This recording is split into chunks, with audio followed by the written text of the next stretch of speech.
These are the Hampton Bay cabinets from Home Depot, and I special ordered these. They come ready to assemble in a box, what we call flat packed. So that means we get to build them ourselves. In this video, I'm gonna show you guys how you can build a base cabinet, wall cabinet, and a utility tall pantry cabinet.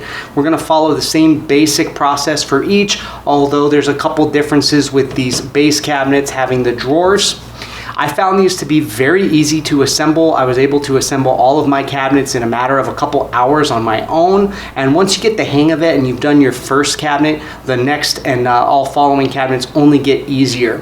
And these cabinets came with pretty good instructions to build them, but I also came from growing up playing with Legos, so I'm used to following those instructions. If you're more of a visual person, then hopefully this video will be some additional assistance for you guys. But this is definitely something that you could tackle on your own if you've got the desire and a little bit of time on your hands. And the tools that you need really are only two. You're gonna need a screwdriver, and a rubber mallet will help with getting some of those screws started a little bit at points. These do not come with our knob or handles for the drawer fronts as far as the hardware goes, but they do come with all of the glides and everything that we need to actually build and assemble the box.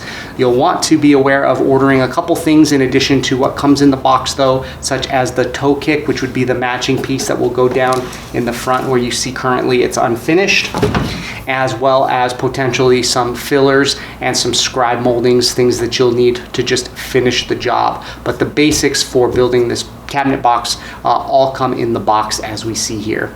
And the extent of the hardware that we're going to need to assemble these is right here in this little pack.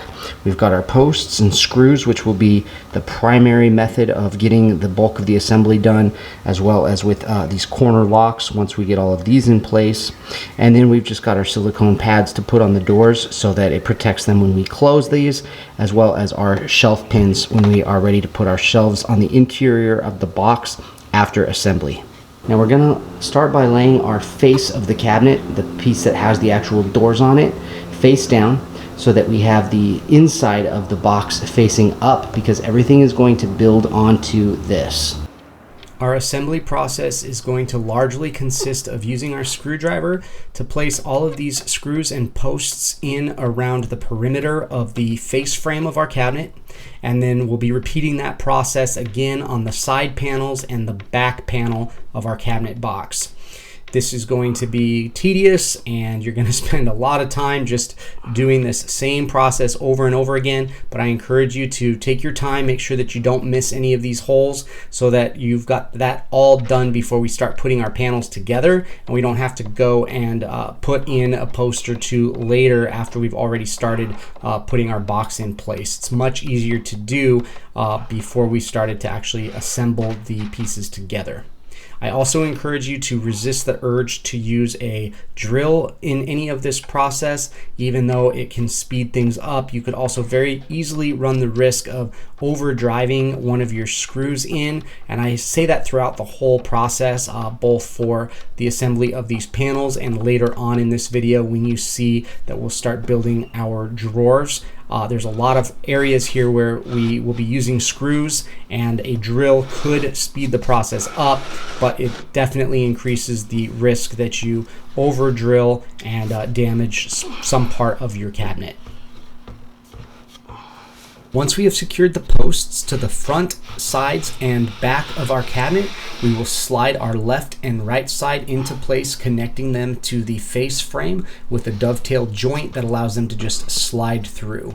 We'll then drop the top and the bottom of the cabinet in place before putting the back of the cabinet on.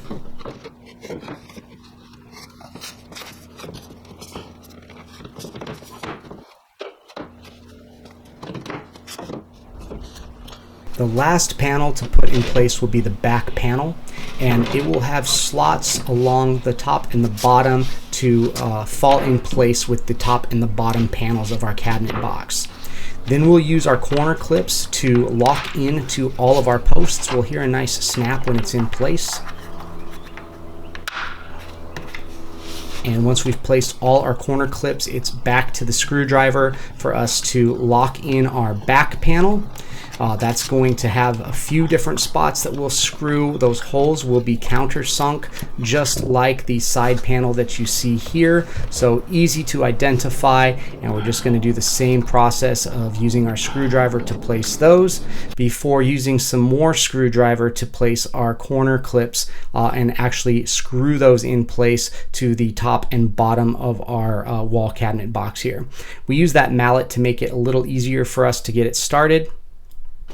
And once we've finished with those, we can jump over to just placing our silicone pads onto the doors, as well as our clips for our shelves to be put in place.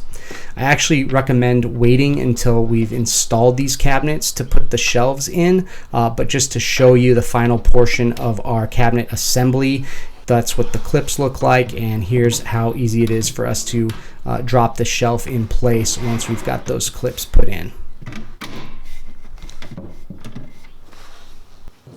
Our base cabinet assembly is going to look largely the same as the wall cabinet that we just assembled. We are still going to be using posts on the face frame as well as the left and right panel, except now we will no longer have a top piece for this cabinet, and we also have a cutout, as you can see on the left and right side, because our base cabinets will have a toe kick in addition to the base of this cabinet box piece. So once we've got the base of the cabinet piece put in place, now we can put in our toe kick piece here. This is going to be unfinished, so don't be surprised when there's no paint on it. The actual painted toe kick has to be placed on afterwards during the installation process.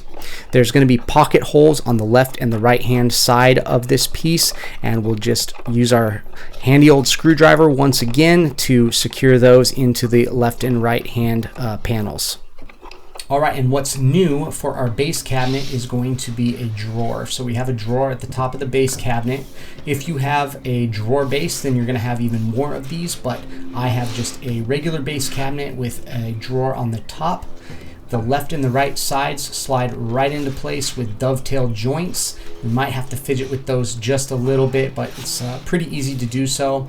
And then we're going to screw in one screw on each side.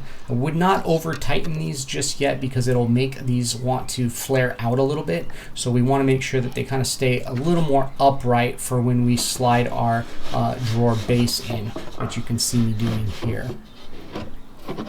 Once we've got that in place, we have the back of the drawer, which is going to be our final piece to this box. And again, we'll slide it into place and then attach it with some additional screws.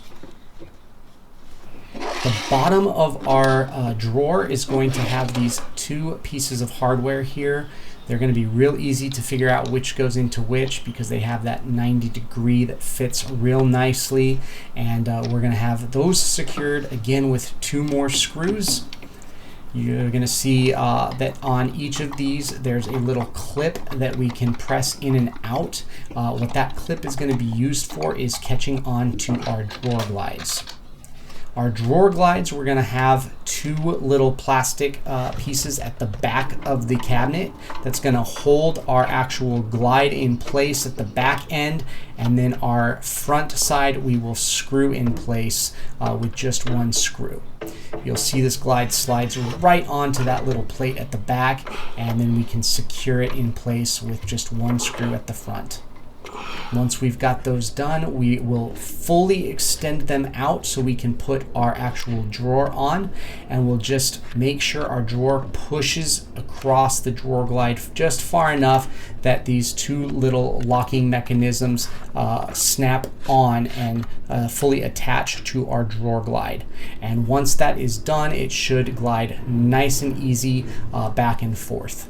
And you can see here we've got a full extension undermount drawer glide. So our drawer glide is underneath our cabinet drawer, and it allows it to fully extend all the way out. All right, and last we have just a real quick look at a tall cabinet, and this is really just going to be a larger, more awkward version of what we already did.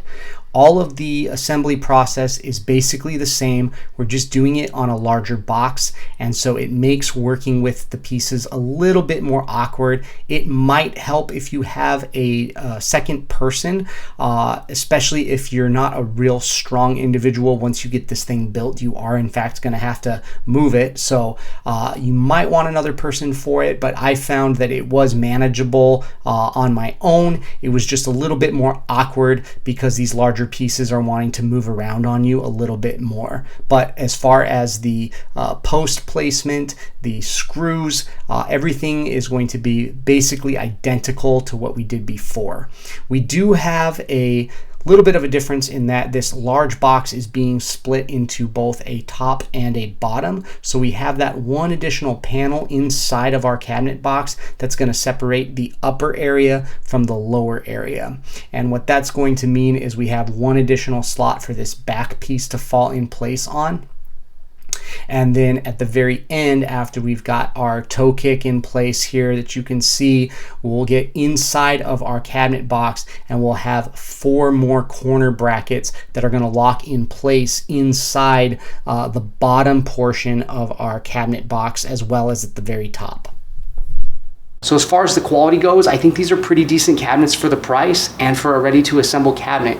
They've got a plywood construction, and we've got really nice designed doors on here. There's cushion close on our drawers, so they have that nice soft close feature there. There were a couple moments of minor frustration where screw holes weren't placed exactly where I would have liked them to be, and I had to fidget with it a little bit, but overall these came together really nice, really easily, and really fast. So be sure to like and subscribe if this video was helpful for you and you'd like to see the following videos on how to install these cabinets.